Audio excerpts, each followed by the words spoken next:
बुद्धा नमन। गौतम बुद्ध को कैसे मिला ज्ञान। राजा के यहाँ बुद्ध का जन्म हुआ। पिता ने ज्योतिषियों को बुलाकर भविष्य पूछा। उन्होंने कहा, या तो यह सम्राट होगा और या साधु हो जाएगा। एक तरह से देखा जाए तो सच्चा सम्राट भीतर से साधु ही होता है। जब ज्योतिषियों की भविष्यवाणी राजा ने सुनी तो वे घबरा गए कि मेरा बेटा साधु हो जाए, ऐसा ठीक नहीं होगा। राजा ने पूछा, कोई उपाय बताएं, क्योंकि मैं चाहता हूं कि राजा का पुत्र राजा ही बने। ज्योतिषियों ने कहा, इसका लालन पालन व पूरा जीवन बड़ी सावधानी में बिताना होगा, अर्थात आपका पुत्र सिद्धार्थ कभी किसी बूढ़े व्यक्ति को न देखे, कभी किसी बीमार व्यक्ति को न देखे और कभी किसी मरे हुए व्यक्ति को न देखे। जब तक ऐसा होगा तब तक वे राजा ही बने रहेंगे। अगर ऐसा नहीं हुआ तो वे साधु बन जाएंगे। राजा सुयोधन ने अपने पुत्र सिद्धार्थ के लिए बढ़िया से बढ़िया बड़े बड़े महल, अच्छे से अच्छा भोजन, दास दासियां और खाने पीने के सामान आदि वस्तुओं के ढेर लगा दिए। पिता ने पुत्र को सुख सुविधाओं में इतना उलझा दिया कि उसे बाहर का संसार याद ही ना आया। सुशोधन ने समझ लिया कि अब इतने सुखों के आगे साधु बनने का प्रश्न ही उपस्थित नहीं होता। वे निश्चिंत हो गए। राजा सुयोधन ने बिल्कुल पक्की व्यवस्था कर रखी थी कि उनका पुत्र सिद्धार्थ जीवन में कभी भी किसी वृद्ध को, बीमार और मृतक व्यक्ति को ना देख सके, क्योंकि वे अपने पुत्र को खोना नहीं चाहते थे। ऐश्वर्य और सुख सुविधाओं में बीत रहा था उनका जीवन। उनके जवान होने पर एक सुंदर कन्या यशोधरा से उनका विवाह हो गया। विवाह हो जाने पर सुशोधन की आधी चिंता मिट गई। अब तो शादी हो गई, अब कहाँ जाएगा। अब तो मेरा पुत्र बंधन में बंध गया है, अब उसके कहीं जाने का सवाल ही पैदा नहीं होता। 1 वर्ष बाद बेटे का भी जन्म हो गया। उसका नाम राहुल रखा गया। अब राजा सुयोधन को बिल्कुल पक्का विश्वास हो गया कि अब ये कहीं नहीं जा सकता। एक दिन सिद्धार्थ ने कहा कि पिताजी, आज तक मैंने कभी आपकी राजधानी नहीं देखी, आपकी आज्ञा हो तो आज देख आऊं। राजा ने कहा, हाँ हाँ अवश्य जाओ, अपना शहर देख कर आओ। एक सारथी को भी साथ में भेज दिया कि जाओ राजकुमार को राजधानी घुमा फिरा कर लाओ। फिर भी राजा ने चाक चौबंद इंतजाम किया कि कहीं चूक न हो जाए। सिद्धार्थ के लिए राजधानी के प्रमुख मार्ग खूब सजाए गए, पर घूमते घूमते सिद्धार्थ ने थोड़ा उल्टा मार्ग ले लिया। वह उस मार्ग से गुजरने लगे जहां पर तैयारी नहीं थी, और आज उनको बहुत आश्चर्य हुआ जब पहली बार उन्होंने एक बूढ़े आदमी को देखा।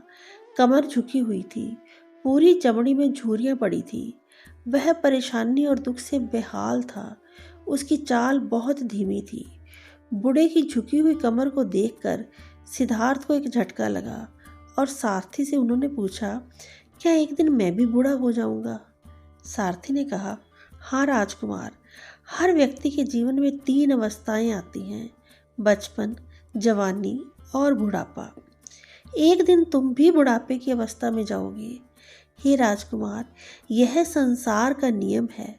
चाहे गरीब हो या अमीर, सबका शरीर शिथिल अर्थात बूढ़ा होता है। राजकुमार सोच में पड़ गया। सारथी ने रथ को आगे बढ़ाया तो कुछ दूरी पर एक बीमार व्यक्ति मिला जो रोगों से घिरा हुआ था।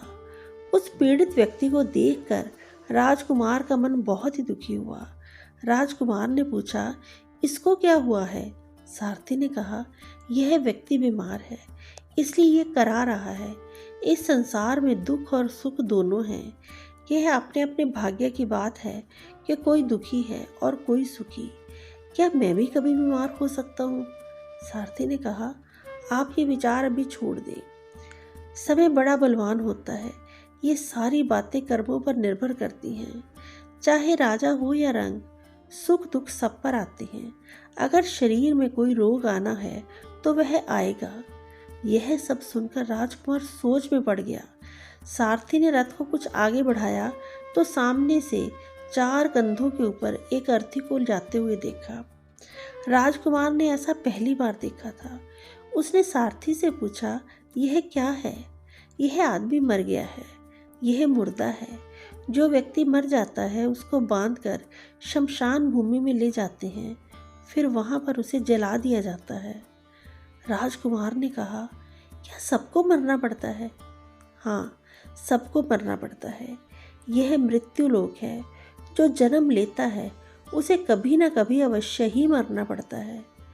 तो इसका मतलब ये हुआ कि ठीक इसी तरह से एक दिन मुझे भी मरना होगा। मेरी देह भी मुर्दा होगी और मुझको भी 4 कंधों पर उठाकर ले जाया जाएगा। मुझको भी ऐसे ही रस्सियों में बांधा जाएगा। मेरे भी आगे पीछे घर के सदस्य रोएंगे, तड़फेंगे और जिस संसार को मैंने इकट्ठा किया है वह सारा का सारा मुझसे छूट जाएगा। इसका मतलब यह हुआ कि क्या मैं भी एक दिन मर जाऊंगा? क्या एक दिन यशोधरा भी मर जाएगी? क्या एक दिन मेरा बेटा राहुल भी मर जाएगा? सारथी ने कहा, हाँ राजकुमार, एक दिन मैं भी मरूंगा। आप भी मरेंगे, यशोधरा भी मरेगी और राहुल भी मरेगा, क्योंकि ये सब मरने के लिए ही पैदा हुए हैं। उस रात सिद्धार्थ सो नहीं सके। सोचने लगे, क्या संसार में इतना दुख है, रोग है, बुढ़ापा है, और ऐसे में मैं खा पी कर कैसे जी सकता हूँ? नहीं नहीं, ऐसा मुझसे नहीं हो सकेगा। मुझे खोजना होगा उस तत्व को जो दुख, पीड़ा और शोक से रहित हो, जो भय, भ्रम और भूल से परे हो, जो अनंत आनंद से भरा हो, जिसे पाकर फिर कुछ और पाने की इच्छा न हो। सिद्धार्थ वैराग्य के शिखर तक पहुंच चुके थे। बस उसी रात को उन्होंने घर छोड़ दिया। सारथी से कहा कि नगर की सीमा से दूर ले चलो। नगर के बाहर पहुंचकर सारथी को लौटा दिया। फिर कई दिनों तक वन में चलते गए। एक घने पीपल के वृक्ष के नीचे आसन लगाकर ध्यान में लीन हो गए।